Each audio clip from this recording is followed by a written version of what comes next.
Gadadara Sivasari Gaura Bhaktivinoda Hare Krishna Krishna Krishna Hare Hare Hare Rama Rama Hare Hare. Reading from Bhagavad Gita as it is, Chapter 8, Text 6, Translation. At whatever state of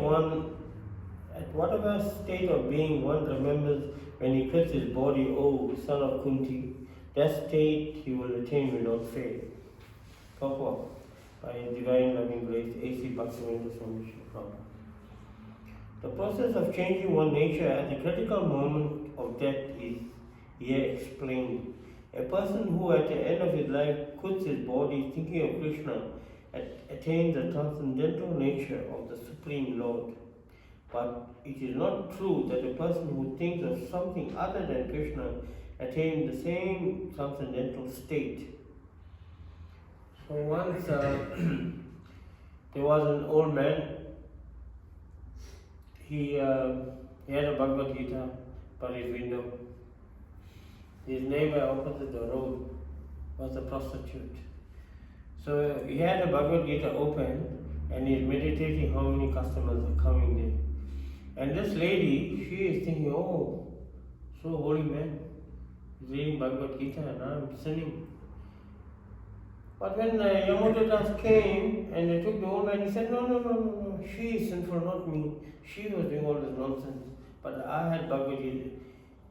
The Yamudadas said, although you had a Bhagavad Gita, but your meditation, your mind was focused on something other than Krishna.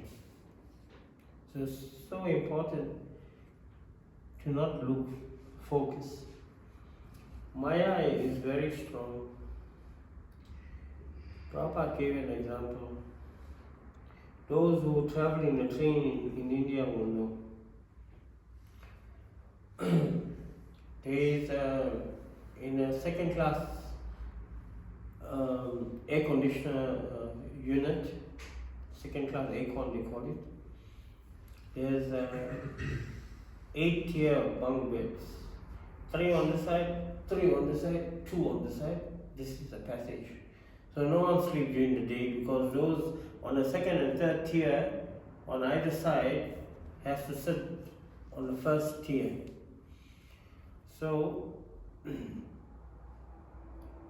the bunk beds are folded up. So 3 people are sitting on one side, 3 people sitting on the other side. And then 2 persons sit on the left hand side. So here comes his man with his wife and children. And then he comes, he looks at the spot. That man that's sitting made eye contact with him.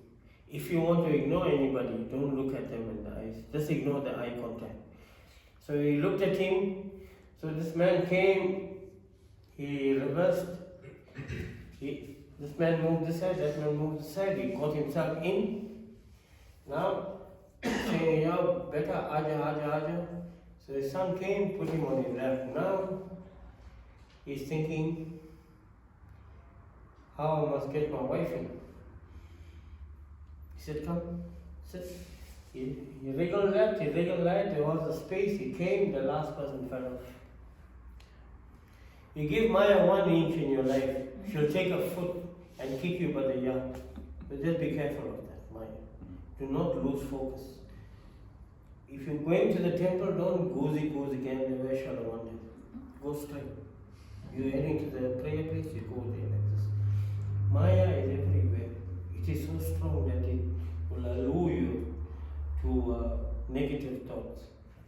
So we continue reading. How can one die in a proper state of mind? Maharaj Bharat, although a great personality, thought of the deer at the end of his life. So in his next life he was transferred into the body of a deer. Although as a deer he remembered his past activities, he had to accept that animal body.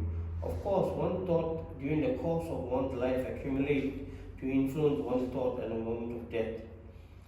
So this life creates one next life. If one is present, like one live in a mode of goodness, and always thinks of Krishna, it is possible for one to remember Krishna at the end of his life. That will help one to be transferred to the transcendental nature of Krishna. So transcendental means above and beyond the three modes of material nature. If one is transcendentally absorbed in Krishna's service, then his next body will be transcendental, spiritual, not material. Therefore, the chanting of Bolo, Hare Krishna, Krishna Krishna, Hare Hare, Hare Rama, Rama Rama, Hare Hare is the best process for successfully changing one's state of being at the end of one's life. So Maharaj Bharat, very pious devotee of Krishna. At the early age, he renounced his kingdom and he went into the forest for moksha to meditate. So he was eating roots, berries, and some fruits, sleeping under the tree every day in another tree, so there's no attachment. So some years as he elapsed like that, he was getting transcendentally more spiritual. One day, he saw this tiger chasing this buck, this deer, and his meditation broke. And then this deer, out of fright, to escape this tiger, because she was already in the family way, she jumped into the fast-flowing, raging waters of that river. In that fright, the traumatic experience, she gave birth. And King Bharat, he went into this river and he brought this fawn back to the shore. Took the towel, wiped it at his hermitage, and was always attached to that. When he was sleeping in the night, the deer was on his chest. He treated it like a human being. In due course of time, the attachment got so great that he forgot chanting the Namahatta, he forgot his puja, he forgot everything because of attachment. So many years elapsed like that with the absence of any spiritual activity. What he should eat, he should give this fawn to eat. And then one day this fawn had grown up and had walked out of this hermitage. So darkness is setting in. And then when King Bharat got up, he could not see this deer. So he went looking for it. He went into the forest, you're looking left, you're looking right. Sometimes he's running, sometimes he's walking fast. But he could not find this deer. He looked everywhere, he could not find it. As he thought he saw the deer, he was running. And then he ran and he stumbled onto a broken tree trunk. This tree trunk pierced his body. And when he gazed up, he saw this deer. Life is leading. So this illusion got him. He thought he saw this deer in the sky or on the tree. So when he left his body, his next birth became a deer. And when he became a deer, he's thinking,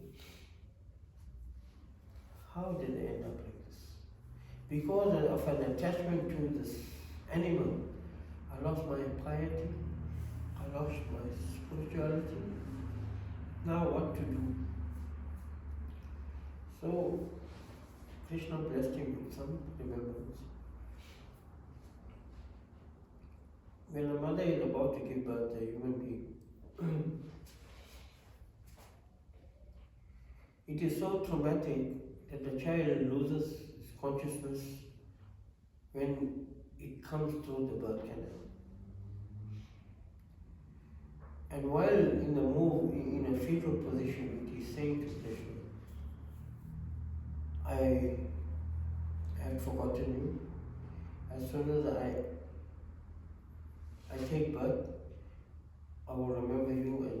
serving. So that baby made this promise in the womb of the mother. But as soon as the child is born, he loses all memory, all recollection. That's why the doctor has to spank the child. So King Bharat, he had learned the lesson that he lost focus on his spiritual life, got attached to a deer. Now he had to be in a deer's body. So what to do? You can qualify yourself to get a rebirth as a human form. So we have taken the remnants of the sages and the saints and the hermits, and he's hearing like Krishna Katha, getting purified through the ear, getting purified by eating the prasad, Mahaprasad, and remnants of the sages, hearing the holy name being chanted. So every day, that was his daily activity. He should wander around the hermitage of the place of the saints and the holy sages and listen.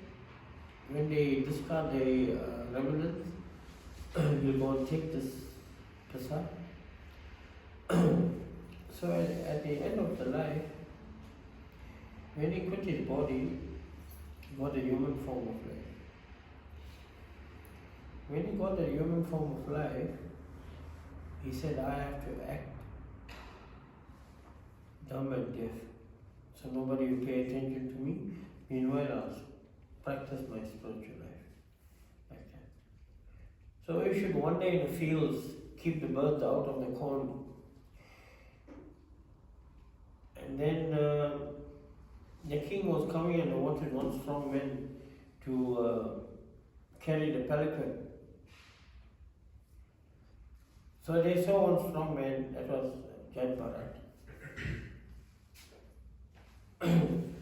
So they told him, come, hold the front of the palanquin.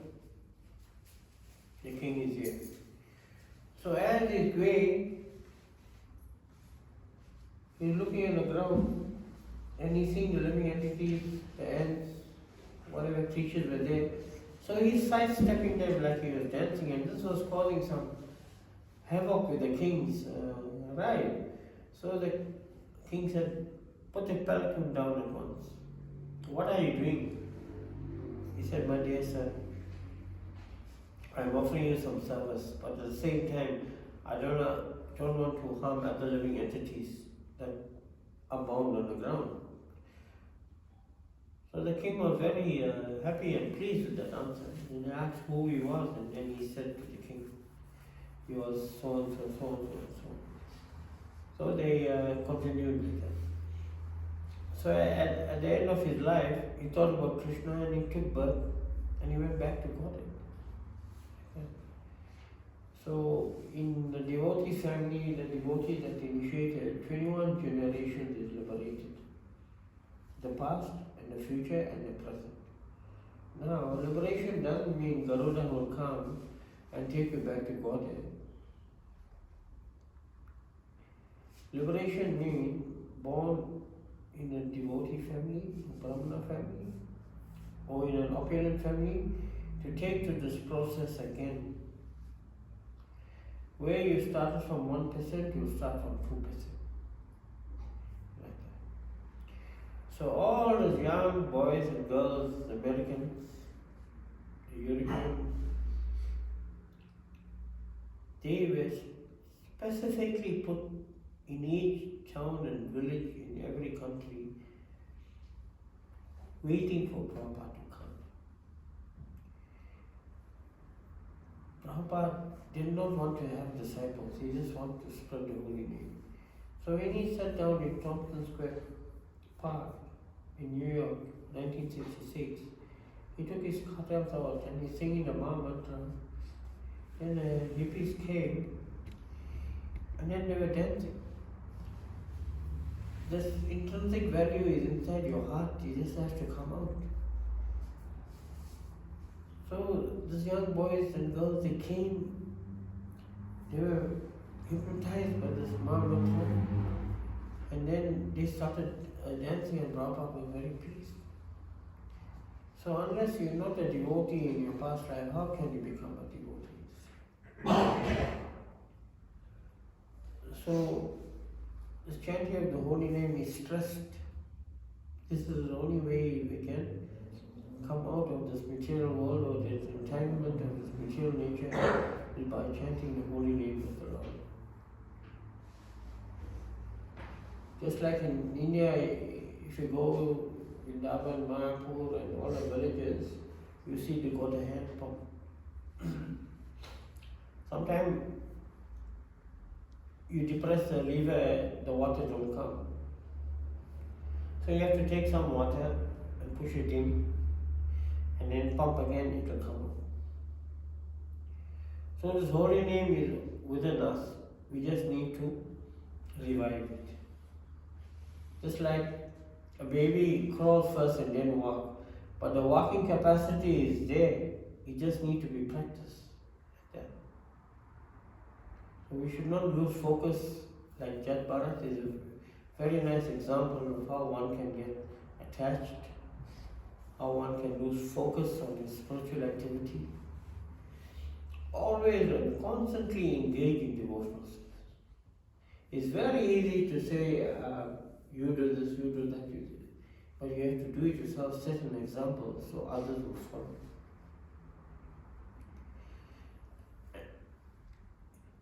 There were many disturbing news from Vrindavan. One Babaji was staying in Radhakund and it was raining so heavy, the monsoon season. And as soon as the rain stopped, these gundas, the dacoits, they came, they bludgeoned him to death. They stole his gold jewelry, gold ornaments that he used to worship the deities. So, when my friend from India sent me the message, I passed it out to others, and then others were bewildered. But Prabhupada is writing chapter 8, verse 24.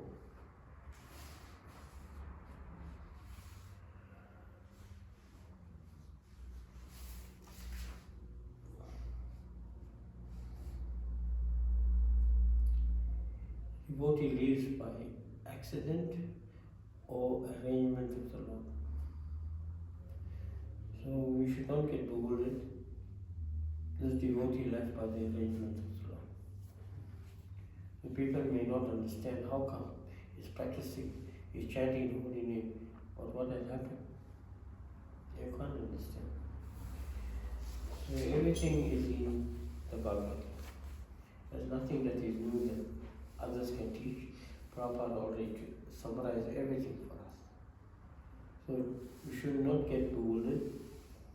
Problems, difficulties and calamities will always be there. This is the nature of the material world. But how we can overcome it is in constantly engaging devotional service and chanting the holy name. So we'll chant the holy name in the morning and in the evening and during our break. But try and practice Sudhana, pure chanting. Chanting means hearing. When we chant, we must hear the holy name. Sometimes there may be some disturbance in the mind. You cannot concentrate, you cannot focus, you cannot chant properly. So take a covering, cover your head, look inside the darkness and chant the holy name. There won't be any deviation. You'll feel nice because there's no attraction. Sometimes when you're chanting, put your phone on airplane mode. Sometimes one ping comes, you're going to leave it down and then you're going to read the message. Now chanting in the beats means you're massaging Krishna. Now when you are chanting, eight beats has elapsed, then some distraction comes, and then you read, and then you come back to chanting. That means you're interrupting the service or the pleasure of Krishna. one man, he went to the marketplace and he had one lantern to sell. So nobody wanted to buy it. Then one man, he said, okay, you give me the lantern, I'll give you this genie in a bottle, but you must go home and open this bottle. That man said, all right.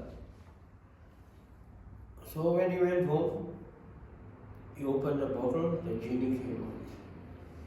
The genie said to him, if you keep me idle for 1 minute, I will kill you. So the man said, okay, that's fine. What do you want me to do? Go wash the dishes. In the king's palace, he washed all the dishes. The genie came back, few minutes, I'm done. Sweep the courtyard and the compound. He came back again, he said, I'm done. He said, sweep the house. He swept the house, 1 minute. He said, mop the house. Do the washing of the clothes. He did that. Then this man is perplexed, he doesn't know what to do. He said, go break the coconuts.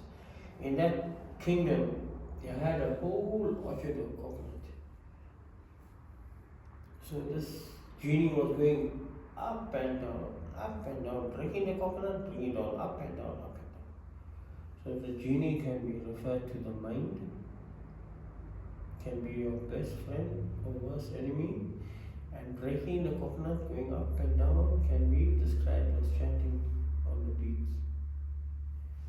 So don't give this genie some time in your life. It will kill you.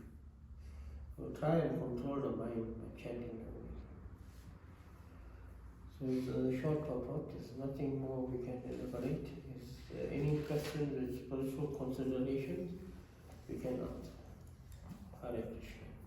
Hare Krishna.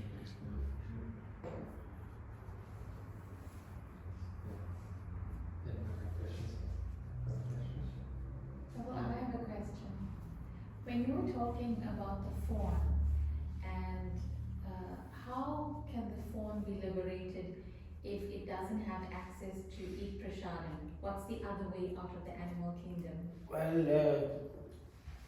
the karma of the animal is in the animal body. It is trapped in the animal body. So either it dies naturally or somebody hunts it down. Then it goes through an evolutionary, through the process of evolution. Like that. And then it comes to higher species of animal life, like the cow's neck birth is a human form. Like that. Now, those people who eat cow flesh take, if they eat so much, 400 grams, so many thousand hairs and bristles is in that. So many times they take birth in the material world. Like that. So the karma of an animal is in the animal body. So because this pastime illustrates the importance of chanting the holy name, not being attached. Sometimes we can be attached to our family members also. If they're devotees, that's fine. Therefore they got a spiritual name. If you call the person by their spiritual name, then you make advancement. But if you disrespect and call them by their calling name, that is not spiritual, and that is a sign of envy. Therefore we got spiritual name, so we can call upon them. It reminds us of Krishna. Suppose somebody is in a comatose situation and they were chanting so much, doing so much of devotional service, and at the end of his life or her life, Mahaprabhu will come and whisper the mantra in your ears, so you can make some advance. In chapter 2, verse 40, it is stated, a little advancement on this path can protect one from the most dangerous type of fear, The most dangerous type of fear is losing this material body and being born in a lower species of life. Then you have to start again, evolving until you get a human form. But those who take Krishna Prasad, those who go on Harinam Sankirtan, they hear the name of the Mahamantra, the name of Krishna, they get some benefit, some purification. Sometimes when you go to the beach front on Harinam Sankirtan, the black children will come and imitate you and this and that. That's fine.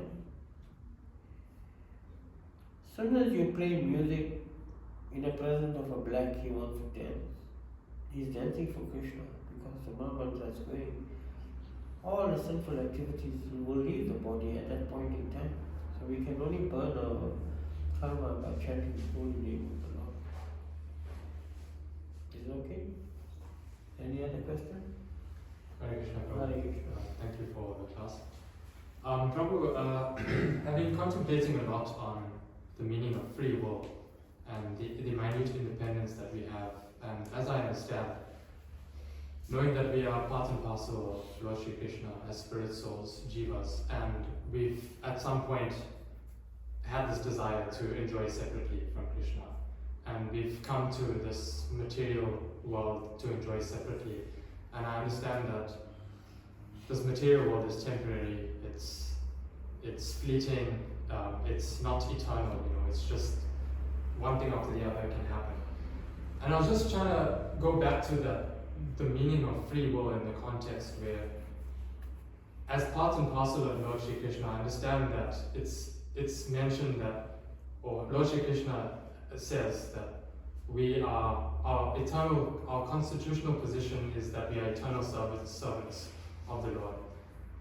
And understanding that, I was trying to contemplate the meaning of free will in connection to that, because if we have this minute independence and this desire to enjoy separately, I was just wondering, and with sincerity, I was thinking about this.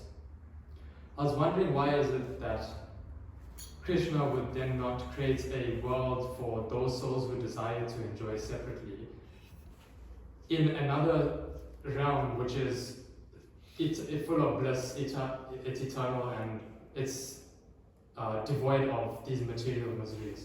But then my mind went back to really trying to understand the true meaning behind our constitutional positions, as that is eternal servitors of Krishna. So that's the only conclusion I can draw against why that would not be the case. And I was wondering if you have any other insight that could help me just understand that better, because then I can accept now that if we want to exercise our free will, which Krishna has gracefully given us this desire, fulfilled our desires to come to this material world and enjoy.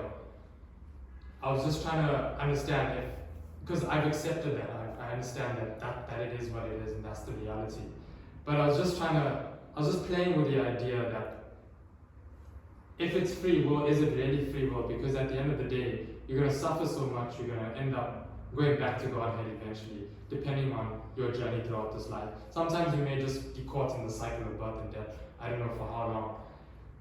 But then I've accepted it, and through that contemplation, I've just realized that, okay, if we are eternal servants of Krishna, that means our original constitution is to be connected to Him all the time in some form or the other. And therefore, the opportunity to enjoy separately, blissfully, is really not possible. And that's why this material world has to exist, because it's fulfilling our desire, but at the same time, it's not our real place to be. So, just a bit of a reflection, but more of a question to clarify if our thought process makes sense. It's a very long reflection. Yeah. The reason we came down to this material world because we were envious of Krishna. Krishna was enjoying his pastime and we want to imitate him. So he created this material world for those who want to misuse their independence.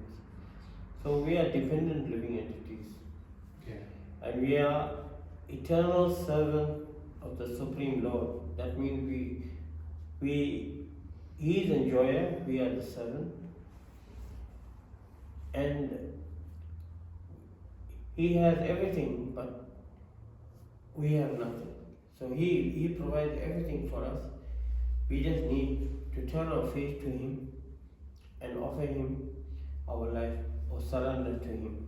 But the surrendering process is very difficult because once you surrender to Krishna, He takes all your opulence away.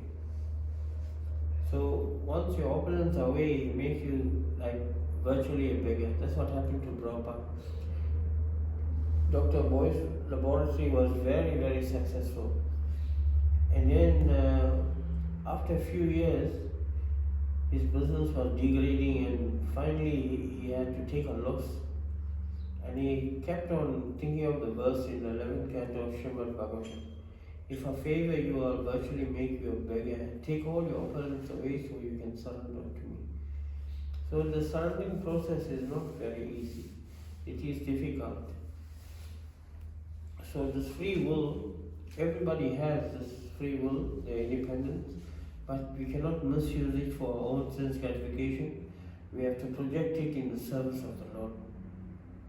So therefore, we are dependent living entities. We cannot be independent.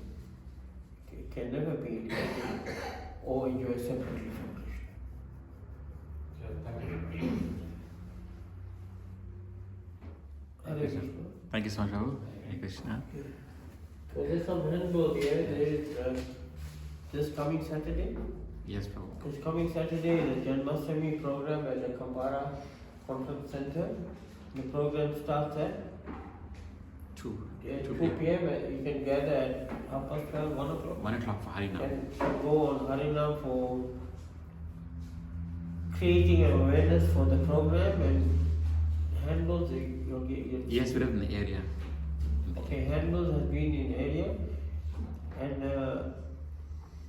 there's 6 programs on the same day. So try to go to the one that's closest to you.